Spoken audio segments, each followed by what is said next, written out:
시편 143편입니다. 시편 143편 1절 12절이고 오늘 내 혼이 주를 목말라 하나이다. 내 혼이 주를 목말라 하나이다. 이 목말라다 thirst 이게 이제 목마른 거죠. 이제 갈증 이제 한자어로 하면 갈증이죠. 내 혼이 주를 갈증하나이다. 이거 말이 안 되니까요. 그러니까 이제 말을 만들려니까 어떻게 돼요? 주를 갈망하나이다 이렇게 하게 되는 거죠. 한국말을 만들려니까 뜻은 갈증인데 갈망으로 바꾸는 거죠. 아니면 내 혼이 주를 갈급해하나이다 이렇게 이제 바꿔야 돼요. 근데 갈망 갈급이 약간 뜻이 안 맞아요. 그러니까 또 한국말로 하니까 이 목말라나이다 이것도 약간 어색해 느낌이. 이것도 이제 한번 교회를 보기는 제대로 봐야 됩니다. 일단 뜻은 이거다 하는 거 알아두시고요. 내 혼이 주를 목말라나이다. 내 혼이 주를 가장 이제 어울리는 이제 그냥 자연스럽게 이제 갈망하나이다 제일 어울리긴 하는데 예 그렇게 알아두시고요. 국어 사전적으로는 조금 안 맞더라고요. 그래서 그냥 일단 직역을 해놨습니다. 내 혼이 주를 목말라나이다 이렇게 시편 143편 6절 말씀입니다. 같이 읽겠습니다. 내가 주를 향하여 손을 내밀고 내 혼이 메마른 땅같이 주를 갈망하나이다. 메마른 땅같이 메마른 땅이 뭘 갈망하죠? 메마른 땅같이 있는데 메마른 땅은 물을 갈망하죠. 나는 목이 마르니까 그러니까 메마른 땅은 하늘에서 비가 내리길 간절히 바라고요. 비를 흡수해야 되니까 나는 뭐 주를 그렇게 목말라 한다.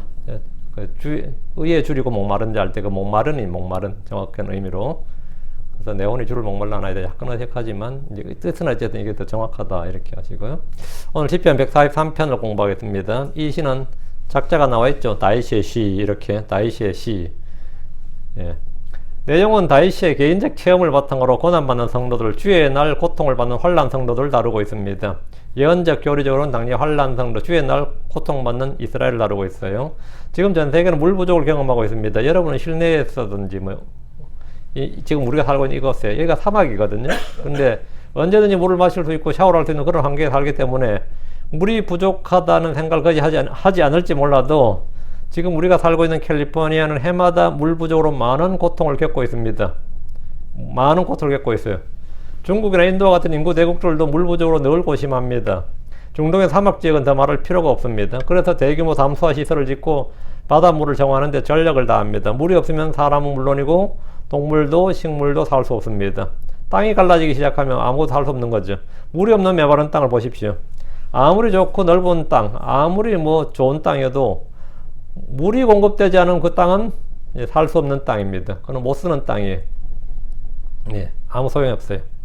하나님 이스라엘에게 늦은 비와 이른 불을 주심으로 그 땅에 물을 주실 것을 물이 부족하지 않는 땅이요. 물을 주실 걸 약속하셨고 나일강처럼 아니면 유프라테스 강처럼 큰 강은 없지만 물이 부족하지 않는 땅이 되게 해 주셨습니다. 그러나 이스라엘이 주와 그분의 복을 버리고 다른 신들을 따르고 불복을 향할 때 주님은 그 땅에 비를 내리지 않으심으로써 비와 이슬이 없으면 그 땅은 이제 못 산 땅이라고 그랬죠. 비를 내리지 않으심으로 징계하시고 심판을 하셨습니다.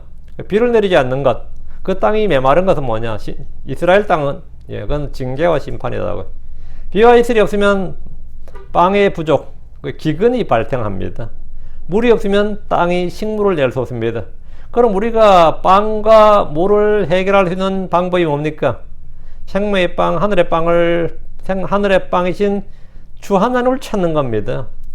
주 예수 그리스도는 살아있는 빵입니다.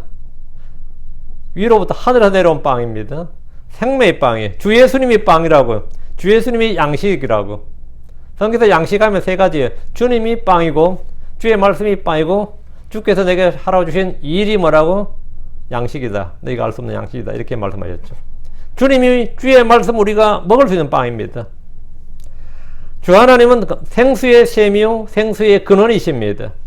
예레미야 2장 13절에 이는 내 백성이 두 가지 악을 행하였기 때문이니 곧 그들이 생수의 셈이 나를 버렸고 자기들을 위해 물저장고들 즉 물을 담지 못할 터진 저장고들을 파서 만들었느니라 했습니다. 생수의 셈이신 주를 버리면 땅에도 물이 부족하게 됩니다. 이 생수의 근원을 버리면 이 땅도 물이 부족하게 된다고. 식수도 부족하고 용수도 부족하게 됩니다. 예레미야 17장 13절 오 주의 이스라엘 소망이시여 주를 버리는 모든 자들은 부권을 당하며 또 내게서 떠나는 자들은 땅에 기록되리니 이는 그들이 생수의 근원이신 주를 버렸기 때문이니이다. 생수의 근원이신 주 했죠. 생수의 근원이신 주. 예. 생수의 셈인 나 이랬던. 하나님이 생수의 근원이고 생수의 셈이란 말이죠. 주님이 셈이고 주님이 강인데 주님을 믿는 자들 안에 생수의 셈을 주시고 예수 그리스도를 믿는 자들에게 그 배에서 생수의 강이 흘러넘치게 하십니다. 성령은 생수입니다. 주의 말씀인 성경은 씻는 물이고 마시는 물입니다. 다시 내 혼이 주를 뭐한다? 목말라 하나이다. 갈증을 느낀다. 내 혼이 주에 대해서 갈증을 목말라 하나이다. 이걸로 정합시다. 내 혼이 주를 목말라 하나이다. 이것은 영적 궁핍과 갈증을 다루고 있습니다. 그는 의에 줄이고 목말랐던 겁니다. 타는 목마름을 가지고 있었다고. 타는 목마름을. 예루살렘은 높은 산에 있는 도시입니다. 그러도 물이 부족하지 않았습니다. 적들이 사방을 에워싸도 수로를 이용해서 성내로 물을 끊임없이 공급받았습니다. 주 예수 그리스도로 인해 혼의 갈증을 해결받으면, 우리가 혼의 갈증을 해결받으면 땅이 필요한 물, 즉 내 몸에 필요한 물들은 완전히 해결된다 이 말입니다. 주께서는 광야에서 물이 없다고 불평하고 이스라엘에게 불평한 이스라엘에게 반석을 쪼개서 물을 주었습니다. 의에 줄이고 목마른 자들은 복이 있습니다. 느헤미야 9장 20절에서 주께서 그들을 가르치시기 위해 주의 선한 영을 주시고 또 주의 만나가 그들의 입에서 끊어지지 않게 하시고, 이건 뭐죠? 양식이죠. 빵입니다. 그들의 목마름으로 인해 그들에게 물을 주셨나이다. 이거 뭐 생수죠. 주님께서 빵과 물을 주었다고. 주님께서 양식이시고 주님이 빵이고 주님이 뭐든 생수의 근원, 생수의 셈이다 이 말이에요. 여러분이 지금 타는 목마름이 있다면 주께로 오시면 됩니다. 주님이 빵이고 주님이 물입니다. 주님은 땅에 필요한 물, 우리 몸에 필요한 물을 주시기 전에 먼저 우리 자신에게 영적인 빵과 영적인 음료를 주십니다. 영적 주님과 갈증을 해결하면 몸의 주님과 갈증도 해결된다. 이것이 바로 하나님의 백성인 이스라엘이 가르친 겁니다. 그래서 너희가 빵의 부족보다 먼저 주님이 너희에게, 그 주님, 너희에게 먼저 찾을 것은 주님이다. 너희가 광야에서 메마른 광야에서 물을 막 찾았는데 사실은 그 물보다 생수의 근원, 생수의 셈인 주를 찾는 게 먼저다. 항상 이걸 가르치는 겁니다. 그것은 크리스천들에게도 동일한 겁니다. 크리스천들에게도 동일한 겁니다. 이사야 55장 1절에 오호 목마른 모든 자들아 너희는 물들로 나오라. 돈 없는 자도 오라. 너희는 와서 사먹되 창으로 와서 돈 없이 값없이 포도 음료와 젖을 사라. 목마른 모든 자들아 너희는 물들로 나오라. 물들로 나오라. 물이 없어서 지금 고민하고 있는데 물들로 나오라 하면 어떡해? 강이 마르고 우물이 마르고 지금 물들이 없어서 그러는데 너희는 물들로 나오라. 이 물들로 나오라는 게 뭐냐? 돈 없는 자도 오라. 너희는 와서 사먹되 참으로 와서 돈 없이 값없이 포도 음료와 젖을 사라. 이게 뭐냐 이거죠. 이사야 계시록 21장 6절 또 내게 이르시되 다 이루어졌도다. 난 알파 오메가 시작과 끝이로 내가 목마른 자에게 생명수 샘에서 값없이 주리라. 생명수 샘에서 준다 이제. 그 물로 나오라 할 때 이 물이 뭐란 거죠? 물들로 나오라는 게 생명수 샘으로 나오란 거죠.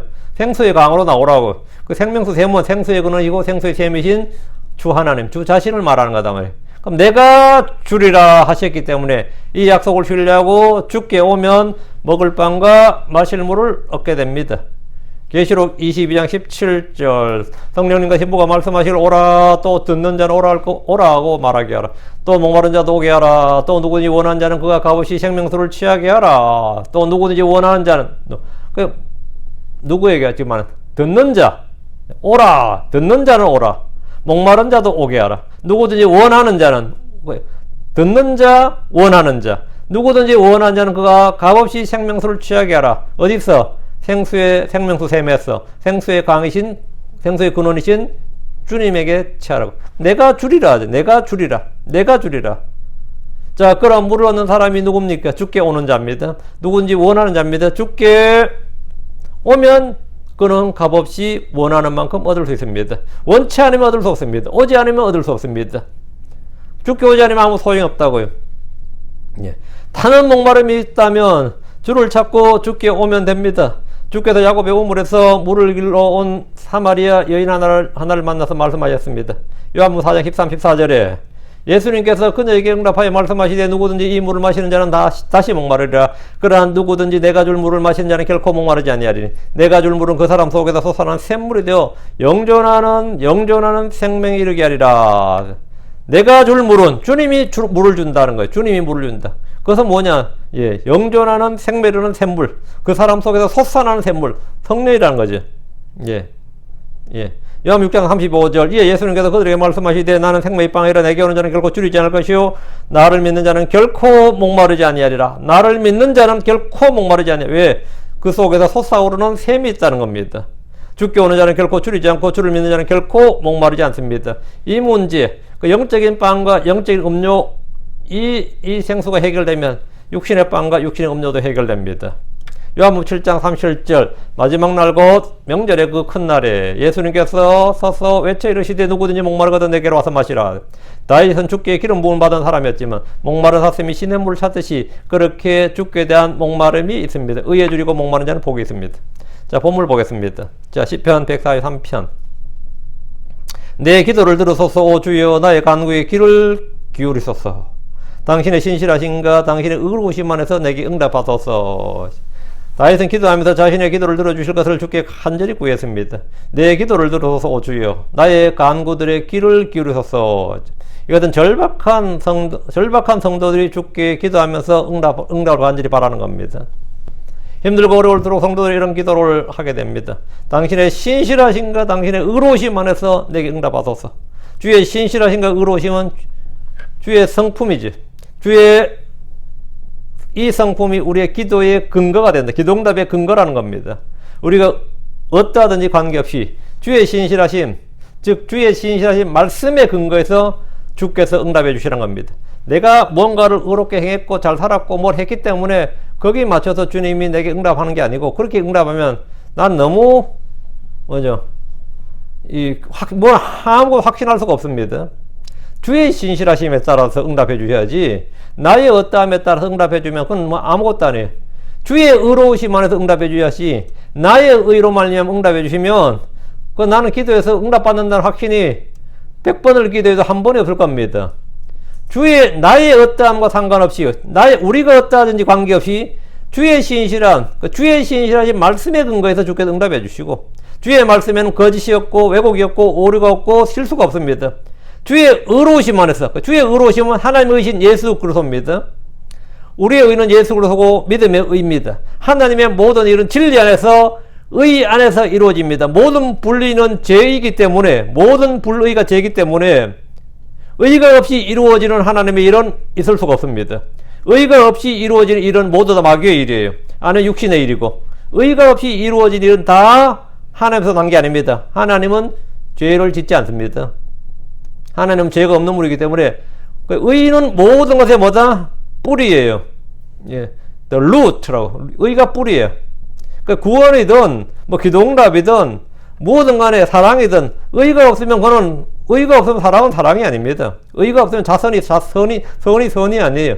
의가 없으면 어떤 것도 마찬가지. 의가 없으면 그것은 아무것도 아닙니다. 의가 없이는 기도응답도 하나님의 의신 예수 그리스도를 통해서 이루어집니다.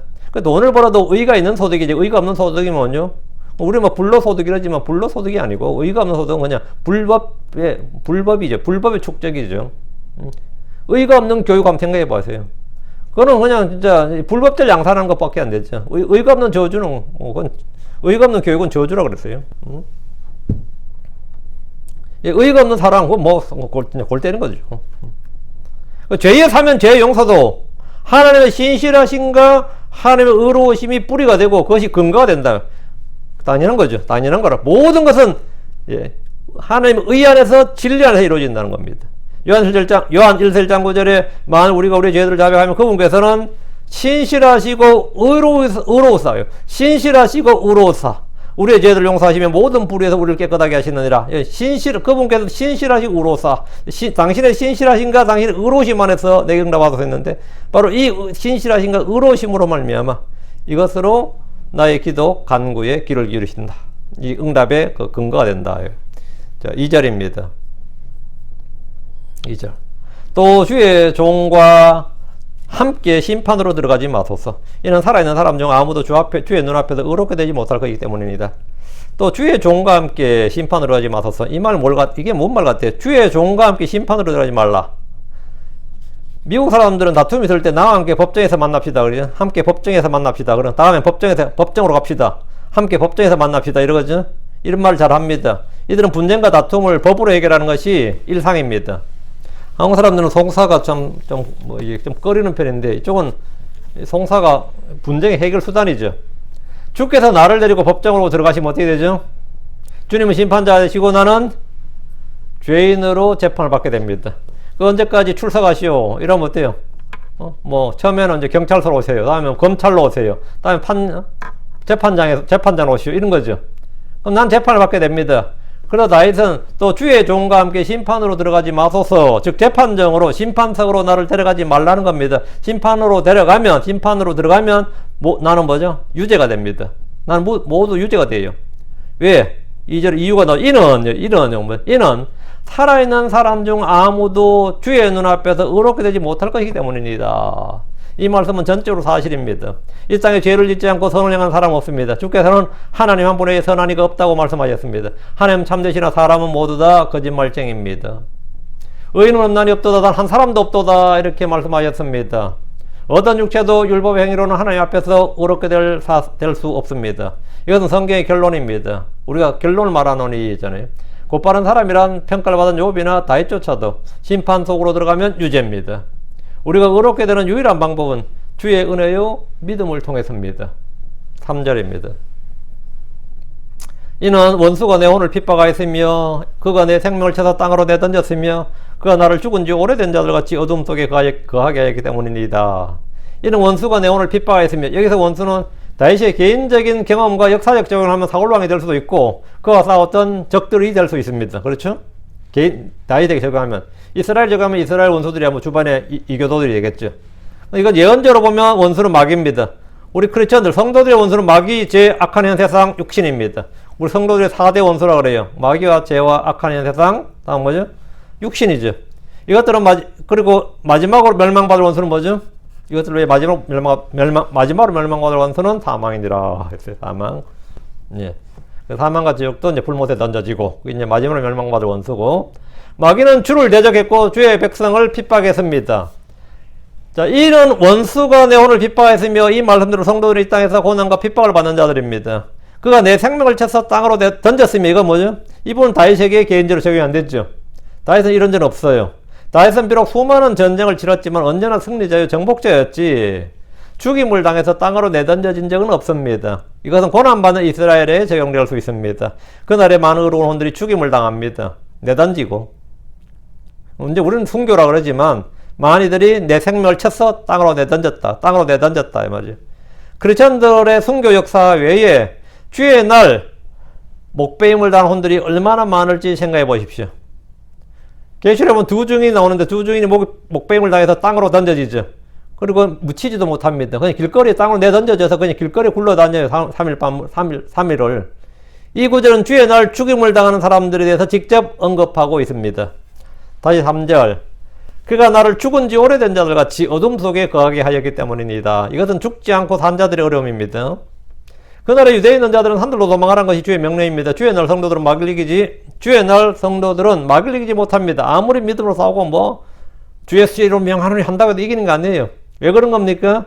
그날에 마귀가 이기는 걸 허락받았기 때문입니다. 그날에 짐승의 표를 받지 않고 그 형상에 경배하지 않고 하나님의 명령과 주 예수로의 믿음을 끝까지 지키는 자는 구원을 받습니다. 용과 짐승은 그 여자 이스라엘을 죽이려고 합니다. 광야로 도망간 자들이 있고 흩어져 산들에 숨어 사는 자들도 있습니다. 초대교회 때에 로마의 핍박을 피해서 숨어 살았던 요만 동굴 들어보셨죠? 카타콤이라고. 거기에 진짜 엄청 살았어요. 완전히 카타콤에 숨어 살았는데, 그날에도 동굴이나 땅 속에 숨어 사는 성도들은 주님 오시는 날만 카운트하면서 기다리면서 견뎌야 됩니다. 이것을 본문이 그가 어둠 속에 거하게 하였기 때문입니다. 멀쩡한 대낮이 타러 떠나지 못하는 거예요. 뭐 하려면 밤에 나와야 되고, 동굴의 지하에 숨어 살아야 되고, 땅 파서 살든지, 동굴에 살든지, 그 어둠 속에 거하게 했다고, 문자 그대로. 다윗도 한때 동굴 속에 거하며 도망자 생활을 했고, 블레셋으로 들어가서 숨어 살았습니다. 이것이 바로 죽은 지 오래된 자들 같이 어둠 속에 거하게 했다는 뜻입니다. 그러나 이 기간은 아무리 그래도 7년입니다. 그리고 본격적으로 이 기간은 후 3년 반, 42개월, 1260일이 되겠습니다. 오래된 자들 같이 해봐야 이제 이게는 3년 반입니다. 4절입니다. 그러므로 내 영이 내 속에서 짓눌렸나이다. 주의 날, 야곱의 고난의 날, 모두 다 이 땅에 사는 성도들은 영이 속에서 짓눌립니다.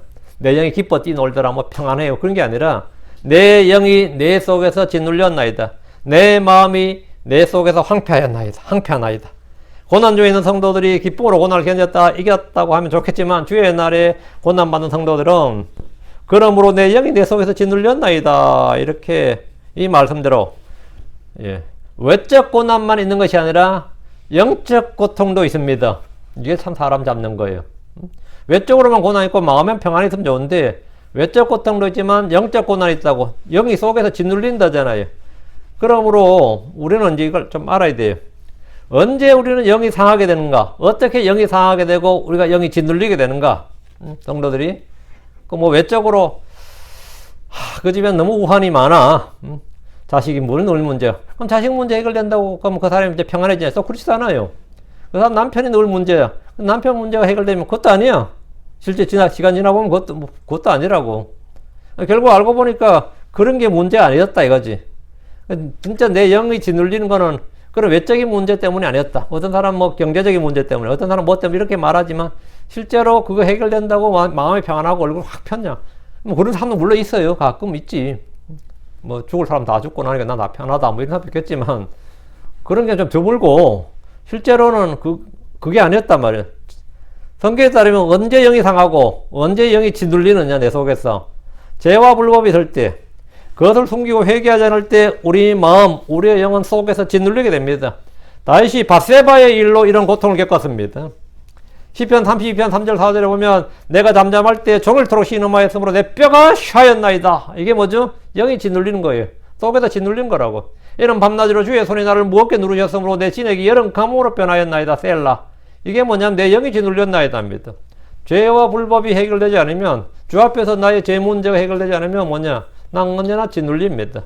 둘째, 내가 나의 사정, 나의 일, 나의 염려를 주께 맡기지 않고 불평을 하면 내 인생은 왜 이 모양이 꼴이냐 하면서 계속 불평을 하면 내 영은 짓눌립니다. 야, 그 모기에게 헌혈 좀 해라 그냥. 그 내 영은 짓눌립니다. 시편 77편 3절 내가 하나님을 기억하였으며 그럼에도 괴로웠도다. 이에 내가 불평하였으며 또 내 영은 짓눌렸도다. 그 내가 신자예요. 그 하나님을 기억하는데 그럼에도 괴로웠단 말이죠. 하나님 기억해서 괴롭죠. 이에 내가 뭐죠? 감사하였노라, 뭐 찬양했노라. 이에 내가 불평하였으며 또 내 영은 짓눌렸도다. 불평은 주를 진노하게 하는 동시에 나의 영을 짓누르게 하는 겁니다. 시편 142편 2절 3절 내가 그 원 앞에 나의 불평을 쏟아놓았도다. 내가 그 원 앞에 나의 고난을 보여도다. 내 영이 내 속에서 짓눌릴 때 여러분 불평을 쏟아놨다고. 그 내 영이 내 속에서 짓눌릴 때 그때 주께서 내 행로를 하셨나이다. 이게 바로 주님의 불평을 쏟아면 당연히 영은 언제 짓눌립니다. 그 광야의 백성들은 영이 기쁨 가운데 즐거움 가운데 행군했겠어요? 안 그렇다 이거죠. 괴로웠다 이거예요. 셋째, 원수들의 핍박이 심할 때 우리의 영은 짓눌립니다. 의로운 롯은 소돔에 살면서 영의 고통을 받았습니다. 베드로후서 2장 7절에 또 사악한 자들의 더러운 행실로 괴로워한 의로운 롯을 건져내셨으니 이렇게 사악한 자들의 더러운 행실을 filthy 이게 뭐 오염됐다는 거예요. 이 세상이 모든 게 행실이 뭐 도덕이 이 filthy 하면 음란한 뭐 사악한 더러운 뭐 다 돼요. 근데 원형의 뜻이 뭐냐면 뭔가 오염된 거예요. 응? 사악한 자들의 이 오염된 행실, 그 더러운 행실로 괴로워한 의로운 롯. 롯은 어땠다는 거예요? 소돔에 살면서 기쁘고 즐거운, 나름대로는 소돔에서 성문에까지 앉았으니까 출세를 할 만큼 해서요, 롯도. 롯의 인생도 뭐, 목동하다가, 목자하다가, 남의 나라 이민 와가지고 그 정도 살았으면 성공한 거예요. 어? 여기 한국계 사람들 가끔 뭐, 하원의원 당선되고 상원은 아직 한 명도 없었죠. 상원의원 없었던 것 같고, 뭐, 백악관에 뭐 어떤 뭐가 하나 돼도, 뭐, 성관 이민자 취급하잖아요. 성관 이민자 취급하는데, 물론 요셉도 성관 이민자였고, 다니엘도 나름 성관 이민자였지만, 롯도 그들보다 훨씬 더 먼저, 성관 이민자의 나름, 소돔에서는 판관까지 할 만큼 성관 이민자였다고. 근데 그 사람의 삶은 더러운 행실로 괴로워했다. 영이 짓눌렸다고. 세상이 악하고 패역하고 음란해질수록 이 땅 영적인 사람들은 마음이 미치게 되고 그 영이 짓눌리게 됩니다. 호세아 9장 실제로 징벌한 날들이 이르렀고 보응의 날들이 이르렀으니 이스라엘은 그것을 알지니라. 예언자는 어리석은 자이고 영적인 자는 미쳤으니 이는 내 불법이 많으며 정오가 크기 때문이라 했죠. 예언자는 어리석은 자이고 영적인 자는 미쳤으니, 영적인 자가 미쳤다. 그러니까 점점 내가 주님을 따르고 이렇게 고난받고 핍박받는 건 물론이지만 이 영적인 자는 미쳤다. 살 수가 없는 거예요. 악한 세상에서 영적인 사람은 미치게 됩니다. 이게 뭐냐면 영이 짓눌린다 이 말이죠. 이렇게 영이 짓눌릴 때 그럼 우리에게 해결책은 뭐냐? 우리가 해야 될 일이 뭐겠습니까? 그게 주께 부르짖는 겁니다. 시편 61편 2절에 내 마음이 짓눌릴 때 땅끝에서부터 내가 주께 부르짖으리니 나보다 높은 그 반석에 나를 인도하소서. 내 마음이 짓눌릴 때 땅끝에서도 내가 주께 부르짖으리니 했잖아요. 주께서는 영이 상한 자, 마음이 상한 자에게 기름을 부어주시고 싸매주시는 분입니다. 상한 영을 가진 사람들은 복된 자들입니다. 그러나 상한 영을 그대로 두고 방치하면 병약한 영이 됩니다. 사람의 영이 그의 병약함을 떠받치고 지탱합니다. 내 마음이 내 속에서 황폐하나이다. 내 영이 짓눌린 상태로 있다면 내 마음이 내 속에서 황폐합니다. 크리스천들은 성령을 소멸했다, 억눌렸다고 표현하기도 합니다. 다시 5절입니다. 5절. 내가 옛날을 기억하며 내가 주께서 행하신 모든 일들을 묵상하나이다. 내가 주의 손에 행하신 일을 깊이 생각하나이다. 여기 기억하다, 묵상하다, 깊이 생각하다. 이 세 단어는 같은 의미의 반복이에요. 내가 옛날을 기억하며, 이 말은 이전에 행하신 주의 일을 기억한다는 겁니다. 성경에서 기억한다는 말은 내가 우리가 시험 칠 때 아니 할 때 막 그 암기해 놨다가 기억하는 것처럼 그렇게 기억한다 그런 말이 아닙니다. 내가 주의 일을 기억한다 이 말은 뭐냐? 잊지 않고 계속해서 생각한다는 겁니다. 잊지 않고 계속 생각한다 이 말이에요. 내가 주의 일을 기억한다는 것은 뭐죠? 역사를 기억하는 겁니다. 주께서 행하신 일을, 주께서 나에게 우리를 위해서 행하신 일을 기억하는 거예요. 그럼 내가 경험하지 않는 옛날을 기억하는 방법이 뭐예요? 창세기부터 읽는 겁니다. 주께서 행하신 일을 기록해둔 성경을 읽고 공부하면서 주님 이전에 행하신 일들을 기억하는 겁니다. 우리는 성경을 통해서 주께서 나를 위해 행하신 일들을 기억합니다. 그리고 주께서 행하신 모든 일들을 묵상합니다. 이것이 다윗이 고난의 날에 행한 일입니다. 첫 번째 뭐였다? 부르짖었다. 주께 부르짖었다. 다음에 뭐라? 기억했다 이거예요. 그리고 주께서 행하신 모든 일을 묵상했다. 기억하다를 이제 좀 더 깊이 생각이 묵상이죠. 묵상입니다. 이것이 다윗이 고난의 날에 행한 일이에요. 기억하면서 묵상하는 거예요. 이것이 바로 말씀 묵상인데 영적인 삶을 살 수 있는 방법, 믿음의 삶을 사는 방법이 이겁니다. 고난의 어려움, 고난의 날은 너희는 기도할지니라. 너희가 고난받는 자가 있느냐? 그는 뭐 기도할지니라. 주께 부르짖는 거고. 다음에 기억하고 묵상한다 말이죠. 성경에 기억하며 생각하며 깊이 묵상하나이다. 이 말씀 서로 다른 것이 아니라 같은 겁니다. 기억하는 것은 계속해서 생각하는 겁니다. 그게 기억이에요. 기억하는 거예요. 말씀을 기억했다, 주를 기억했다면, 주님을, 내 마음에 생각해내는 거죠. 그게 기억하는 게 remember라는 거 생각해내는 거예요. 묵상하는 것은 그 기억한 것을 되뇌이면서 깊이 생각하는 겁니다. 성경 뭔가를 강조할 때 같은 말을 피해서 반복을 하는데, 지금 이 구절이 그렇게 되어 있습니다. 주를 기억한다, 묵상한다, 깊이 생각한다는 것은 일종의 반복입니다. 우린 주의 말씀을 통해 주께서 행하신 일이나 그분의 계획과 뜻을 기억해야 됩니다. 기억한다는 것은 마음의 것을 간직하고 지키고 있다는 겁니다. 그럼 잊는다는 건 뭐죠? 주를 잊어버린 자는, 주의 말씀을 잊어버린 자는 잊어버렸다. 이 말을 잊어버렸다는 말은 제가 기억력이 안 좋아서 까먹었습니다. 그 말이 아닙니다. 성경에서 잊어버렸다는 말은 뭐냐? 우리 일상에서 그렇죠. 누가 나한테 이야기하다가 내가 답하려니까 괜찮다 할 때 뭐라죠? forget it 그러죠. forget it 그런 것이 뭐죠? 잊어버려. 신경 쓰지 마. 잊어버려. 그건 아무것도 아니야. forget it 하면 그런 말이에요. forget it 하면 무시하다, 버리다, 신경 쓰지 않는다 이 말이에요. 주를 잊어버리면 뭐죠? 주님께 대해서는 주님을 무시하고 신경 쓰지 않는다. 주님에 대해서는 전혀 생각할 필요조차 없다. 이게 forget it. 생각도 하지 마. 이게 forget it이에요. 그 성경에서 말하는 forget이에요. 그 주를 잊어버리면 뭐다? 지옥으로 돌려진다 할 때. 주를 잊어버렸네.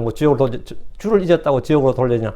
주의 말씀을 잊었다고. 그래서 그것을 잊는다는 뜻은 신경도 쓰지 않는다, 개무시한다, 생각조차 하지 않는다, 이런 말이에요. 그럼 반대 주를 기억한다는 말은 뭐죠? 그거 뜻이 정반대죠.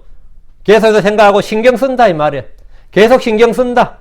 거기서 계속 신경을 쓰고 예민하게 군도 주의하고 그게 뭐냐 기억한다 이거죠. 그러니까 기억하는 것은 마음의 것을 간직하고 지키고 있다는 것이고 잊는다는 것은 무시하고 잃어버리는 겁니다. 주를 잊었다, 주의 말씀을 잊었다는 것은 기억력의 문제가 아니라 주가 그분의 말씀을 무시하고 멸시하고 신경조차도 쓰지 않는다. 왜? 워낙 개무시하니까 신경조차 쓰지 않는다. 이 말이 잊는다는 뜻이에요.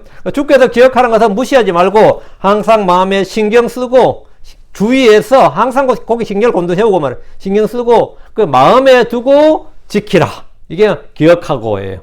주와 그분의 말씀, 그분이 행하신 일을 기억하고 묵상하고 깊이 생각할 때 실족하지 않고 타락하지 않습니다. 믿음이 약해지지 않습니다. 6절 내가 주께 손을 내미나이다. 내 혼이 메마른 땅같이 주를 목말라 하나이다. 셀라. 내가 주께 내 손을 내미나이다. 내가 주께 이 말은 내가 주께 내 손을 내미나이다 이거죠. 우리가 이 녀석이 자꾸 나한테 손을 내미네. 그건 무슨 뜻이죠? 도움을 요청한다는 뜻이에요. 자꾸 손을 내미네, 자꾸 손을 벌리네, 이런 말, 우리가 일상에서 쓰는 표현입니다. 그러니까 내가 주께 손을 내민다고. 누가 나한테 자꾸 손을 내미면 내가 어때요? 뭐, 능력 있으면 그렇지만, 어떤 편의점에서, 자꾸 창문을 통해서 막 안을 쳐다보니까 편의점 주인이 들어오라 그래가지고 노숙자한테 은혜를 베풀었어요. 치토스도 하나 주고, 거기는 빵도 하나 주고, 음료수도 하나, 물도 하나 주고. 그러니까 어땠을 것 같아요? 계속 오지. 계속 오지. 응? 계속 오면 어때죠? 좀 난감하죠, 솔직히. 응? 한 번, 두 번이야. 은혜를 베푼 거지. 계속 오면 이게 나는 이제 의무가 되고 그 사람이 그게 권리가 돼요. 응? 그거 이제부터 오지 마라 그러면 엄청 섭섭해할 뿐만 아니라 나의 권리를 빼앗은 것처럼 막 성질을 낸다고. 실제로요. 응? 그러니까 자꾸 그런 걸 보면 이 녀석이 자꾸 나한테 손을 내민다 그래요. 손을 내민다. 이게 우리 손을 내민다는 건 도움을 요청한다, 도움을 구한다 이런 말이에요. 근데 성경에서 손을 내민다 이 말은 무슨 말이에요? 내가 주께 손을 내밀었다 이 말은 뭐죠? 주님이 자꾸 나한테 손을 내미네. 이러면 이거 뭐죠? 주께 기도한다는 거죠. 간구한다는 거예요. 그래서 성경에서 손을 든다, 손을 내민다, 손을 편다 이런 거 모두 기도의 동작입니다. 내 혼이 메마른 땅같이 주를 목말라 하나이다. 메마른 땅이라 물이 없는 땅, 비가 내리지 않아서 갈라진 그런 땅입니다. 황무지, 광야, 사막이 모두 메마른 땅이죠. 하늘에서 비가 내리지 않으면 가뭄으로 인해서 들의 식물들은 타들어갑니다. 땅은 물을 흡수하지 않으면 거기서는 아무것도 나지 않습니다. 물이 없으면 산과 들의 풀이나 나무가 죽고 거기서 사는 짐승들도 죽습니다. 메마른 땅에는 사람도 살 수가 없습니다. 당연히 없죠. 짐승이 못 살면 사람도 못 사는 거죠. 메마른 땅이 바라는 것은 하늘로부터 비가 내린 것, 위로부터 물이 쏟아지는 겁니다. 그 메마른 땅같이, 내 혼이 메마른 땅같이, 여기서 메마른 땅같이, 메마른 땅은 뭐를 목말라 한다고요? 물을 목말라 하지, 물. 비를, 하늘로부터 내리는 비를 간절히 기다린다고요. 땅은 물이 필요하다고요. 물이 없으면 아무것도 안 했단 말이죠. 메마른 땅이 바라는 것, 간절히 바라는 것은 하늘로부터 비가 내린 것, 위로부터 물이 쏟아지는 겁니다. 그와 같이 as, 뭐뭐로서, 그와 같이, 뭐뭐처럼, 그와 같이 내 혼도 주를 목말라 한다. 내 혼도 주를 목말라 하는 것은 주님으로부터 오는 지혜와 은혜와 복과 권능과 영적인 선물, 이런 걸 뭐한다? 바란다는 겁니다. 주의 영, 주의 말씀을 간절히 바라는 것, 그래서 이제 갈망, 그렇게 한 거죠. 얘는 thirst 해가지고 메마른 땅처럼 내 혼이 주님의 목말라 한다. 의에 줄이고 목마른 잘 때 목마른 그거예요. 시편 42편 1절에 사슴이 물신을 찾기에 헐떡인 같이 그렇게 내 혼이 주를 찾기에 헐떡이 나이다. 오 하나님이여. 헐떡이 나이다. 이게 목말라 하나이다. 갈급해 하나이다. 갈증으로 고통스러워한다. 탄다 이 말이야. 메마른 땅 목마른 사슴이 물을 찾듯이 그렇게 내 혼이 주를 찾는 것은 내 속에서 나 역시 갈증이 있기 때문입니다. 이 갈증은 뭘로 해결됩니까? 생수의 근원이신 주님, 생수의 샘이신 주님, 그 영존한 샘물로 해결되는 겁니다. 그래서 주님을 뭐한다? 나는 주를 목말라 한다. 그 주님을 놓고 주님을 찾는다. 그러면 뭐 다 해결되는 거죠. 주 예수님이 나의 만족이죠. 주 예수님이 나의 모든 것에 충족이고. 그분이 나의 모든 all이고 all in all이죠. 7절입니다.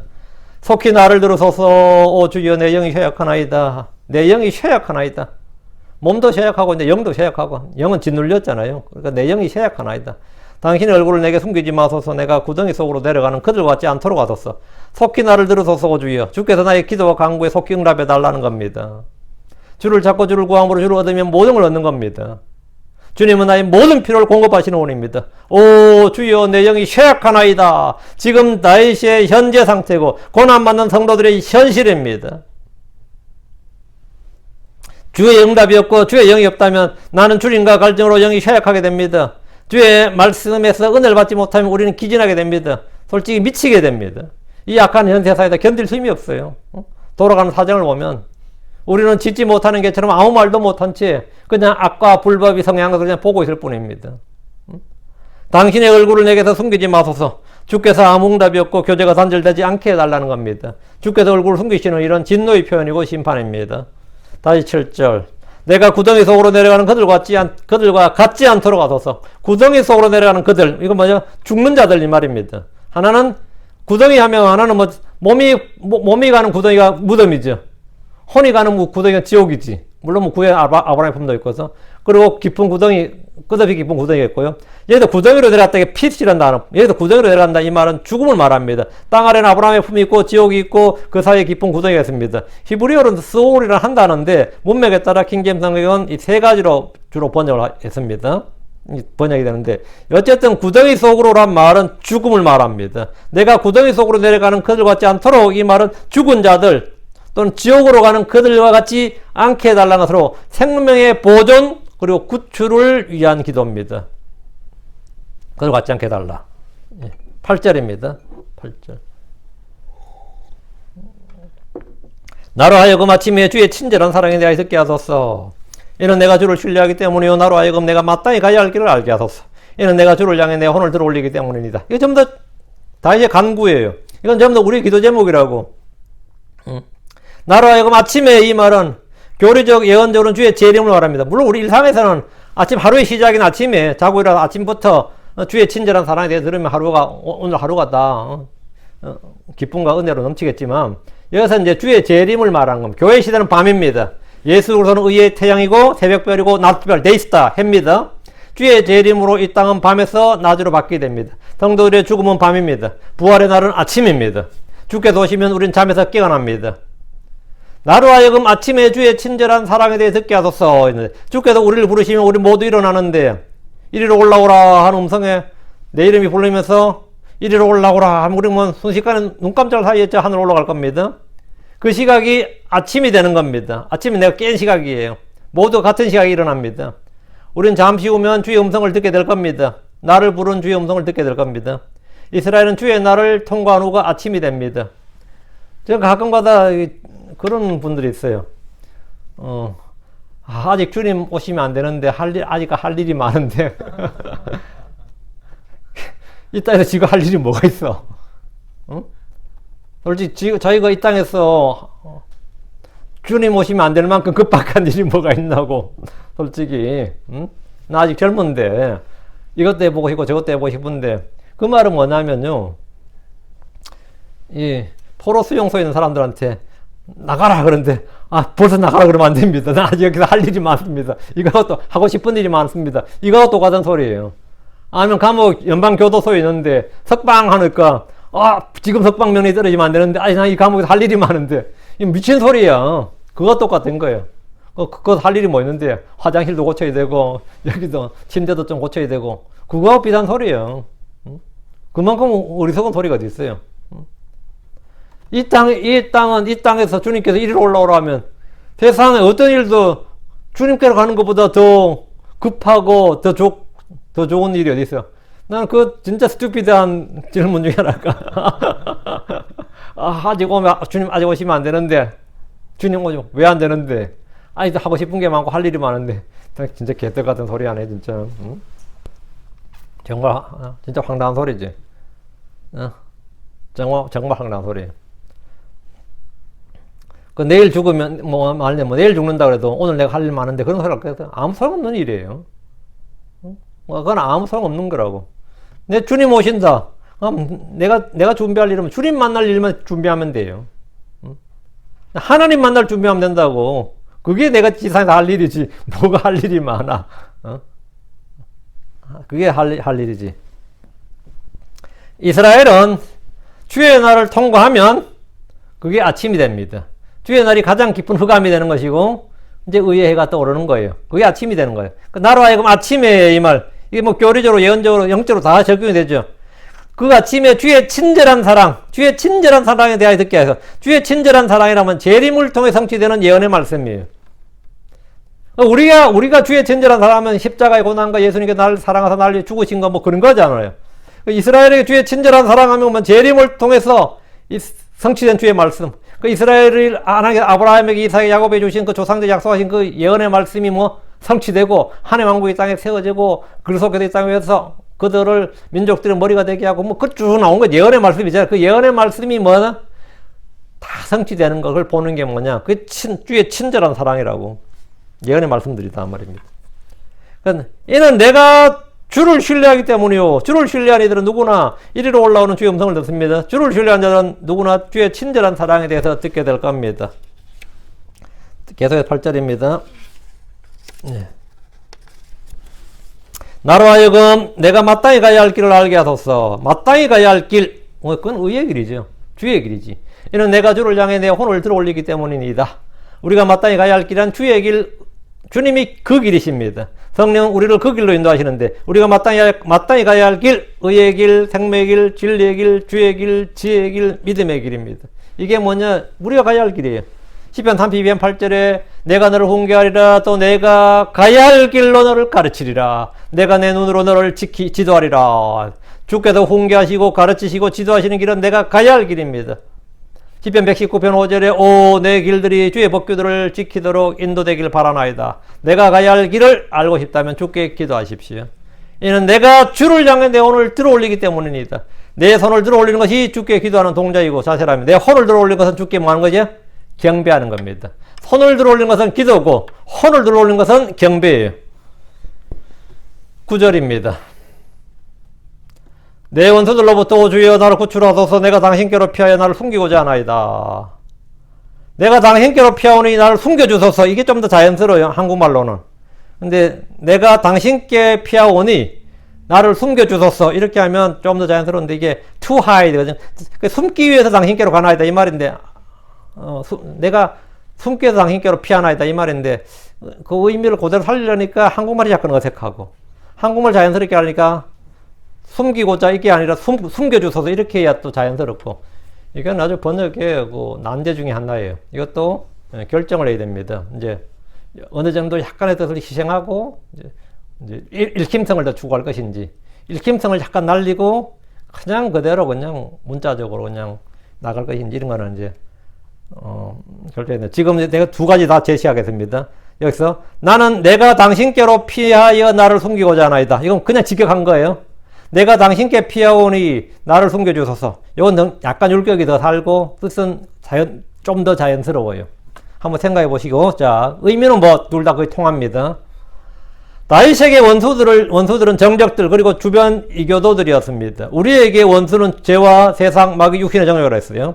대환란 때 원수들은 적그리스도와 거짓 예언자 용과 그의 전사들 그리고 세상의 모든 왕들과 민족들입니다. 지금 본문은 예언의 말씀으로 전능자의 큰 날에 이스라엘을 멸하려는 모든 군대들로부터 구출해 달라는 겁니다.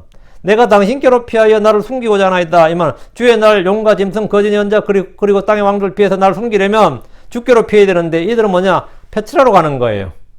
그래서 뭐냐? 주님께서 나를 숨겨주신 거 어디에 숨겨주는 거죠? 페트라에 숨겨주는 거예요. 그리고 또 다른 사람들은 뭐냐가 뭐 산에 어디 숨겨주든지 바다에 어디 숨겨주든지 그 숨는 거예요. 나를 숨기고자 나는 주님께 구할 수밖에 없어. 이 땅에 뭐 적그리스도 세상인데 어디 가서 어디 숨겠습니까? 그러니까 주님 나를 숨겨주시옵소서 이거죠. 내가 당신께로 피하여 나를 숨기고자 하나이다. 예. 주님께 안전이 있고 주님이 나의 피난처입니다. 10절입니다. 나를 가르쳐 당신의 뜻을 행하게 하소서. 이는 당신께서 나의 하나님이시기 때문입니다. 주의 영은 선하시오니 나를 곧바른 땅 안으로 인도하소서. 주께서는 나를 가르치시는 분입니다. 성령은 우리를 진리한 가운데로 인도하는 스승입니다. 우리는 주께 배워야 됩니다. 주의 길을 배우고 주의 뜻 행하는 걸 배우고 전쟁하는 법을 배워야 됩니다.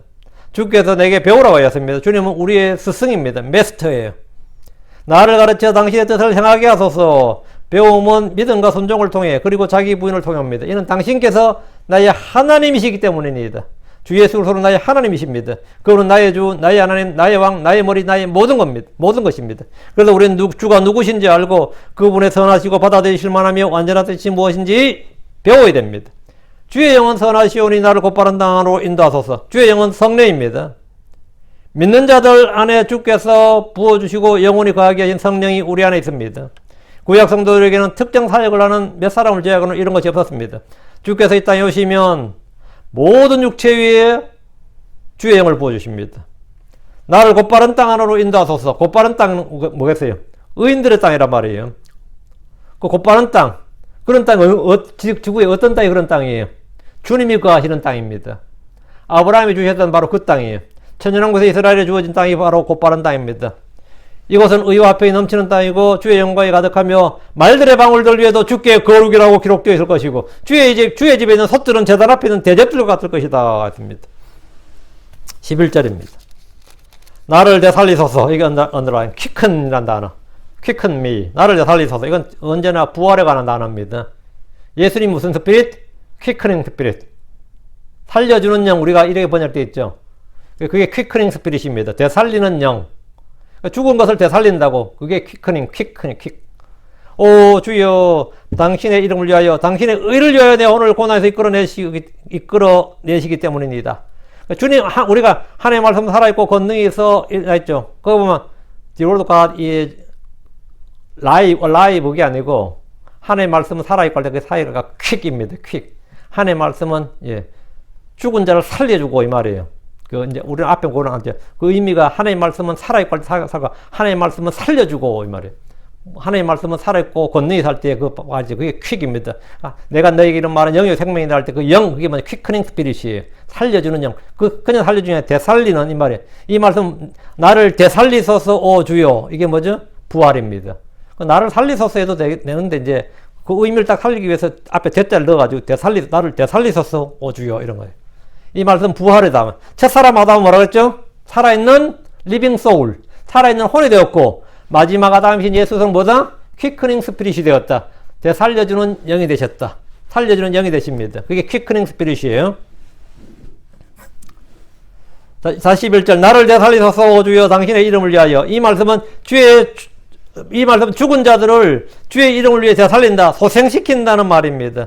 구약 성도들의 부활, 크리스천들의 부활이 있고 환란 성도들의 부활이 있습니다. 대환란 때 목배임을 당했던 혼들은 제단 아래에 있다가 부활합니다. 민족주로 이스라엘도 부활합니다. 다시 11절 당신의 의를 위하여 내 혼을 고난에서 이끌어내시기 때문입니다. 당신의 의를 위하여. 아까 당신의 이름을 위하여 했죠. 당신의 이름을 위하여, 당신의 의를 위하여. 개인적으로 다윗은 자신의 고난에서 구출해달라는 기도고 예언자로 대환란에서 구출을 다룹니다. 이스라엘의 구출이죠. 당신의 의란 하나님의 의신 예수 그리스도입니다. 예수 그리스도를 위해서 그분의 이름을 위해서 주께서 내 혼을 곤난에서 이끌어내신다 이 말입니다.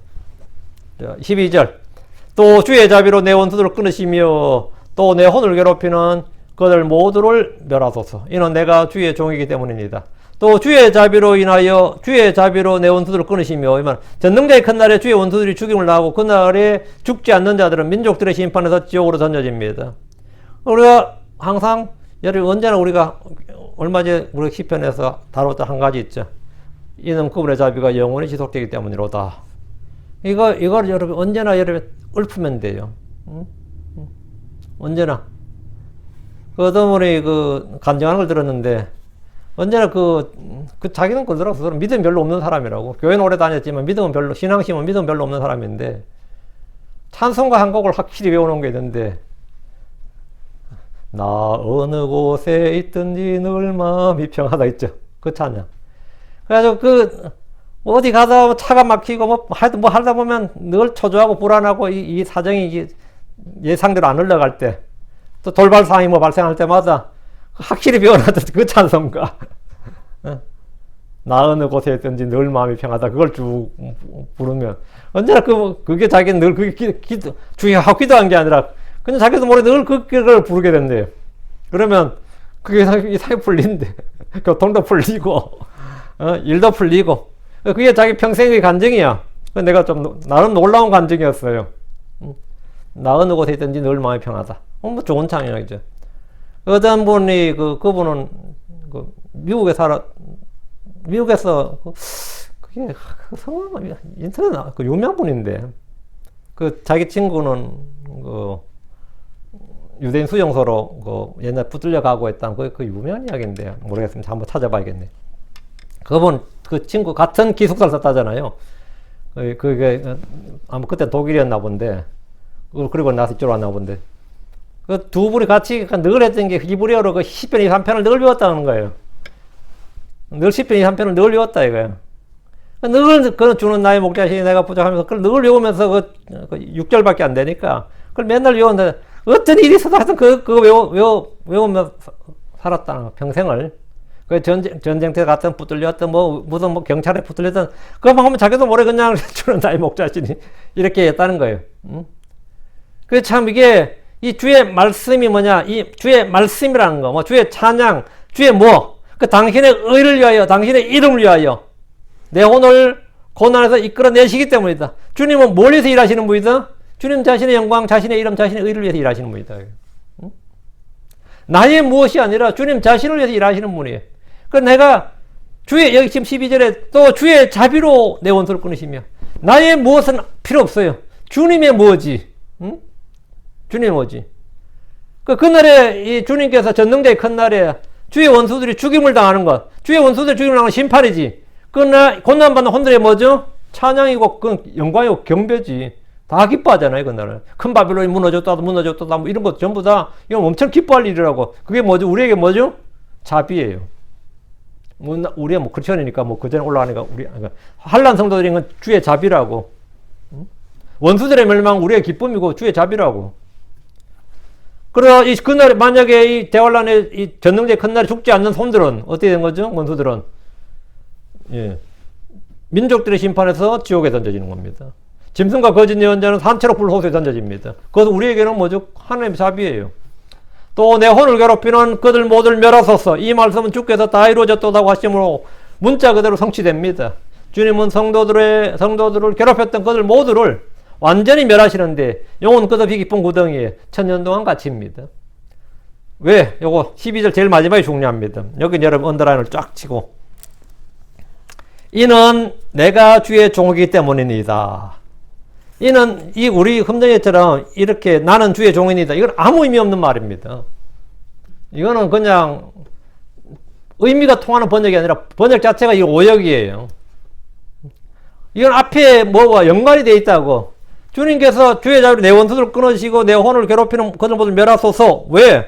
이는 내가 주의 종이기 때문입니다. 이건 엄청나게 중요한 말이에요. 왜? 주께서 내 원수를 내 혼을 괴롭히는 그들 모두를 멸하시는데 이건 주의 자비라 그랬어요. 근데 왜 그렇게 내가 뭐라? 뭐 때문에? 주의 이름을 위해 주의 의를 위해서 하지만 내가 주의 종이기 때문이라고요.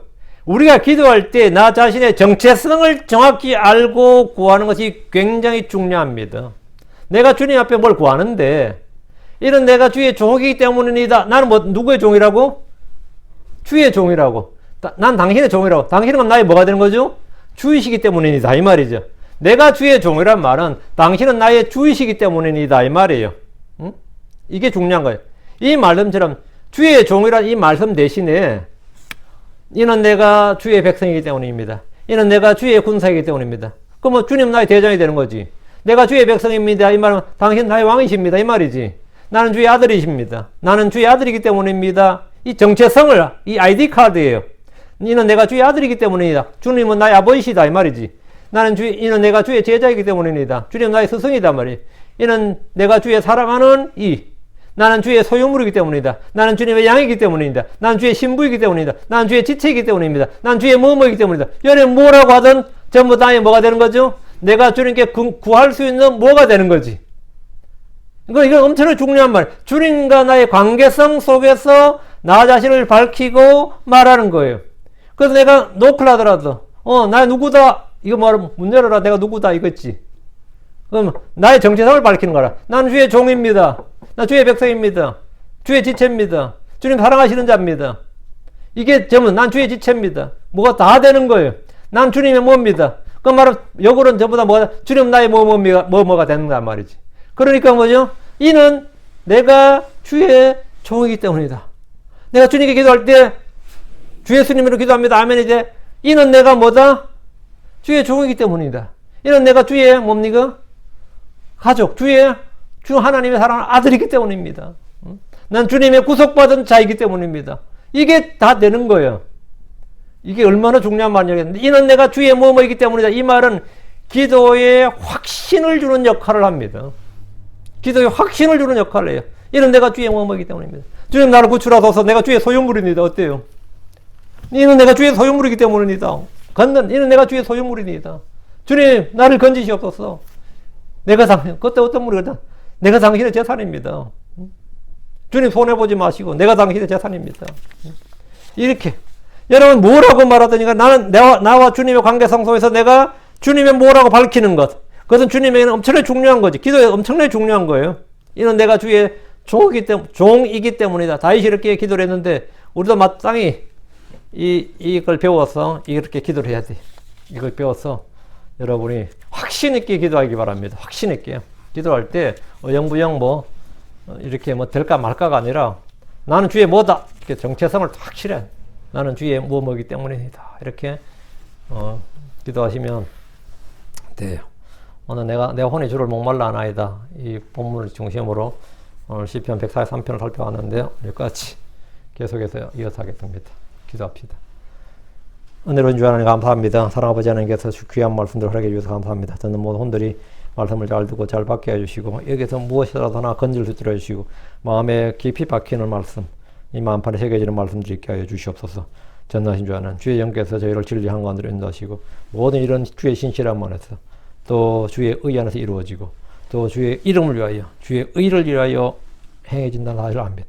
또 저희가 주의 종이기 때문에 주의 백성이고 주의 사랑하는 자이기 때문에 아버지 하나님, 제가 주를 따르는 자들이기 때문에 주님, 우리가 담대히 주님의 앞에 나아가고 또 구합니다.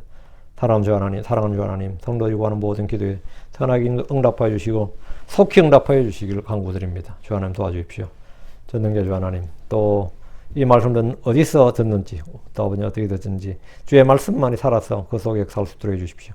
그리고 이 말씀이 내 말이 내가 너에게 이런 말들이 영의 생명이라고 하신 대로 이 말들이 살려주는 영이 되어서 모든 영들이 혼이 소생하고 영이 아버지 안에 부응하는 그런 귀한 역사들, 그런 은혜를 체험하게 해주십시오. 감사드리며 주의 성기도합니다.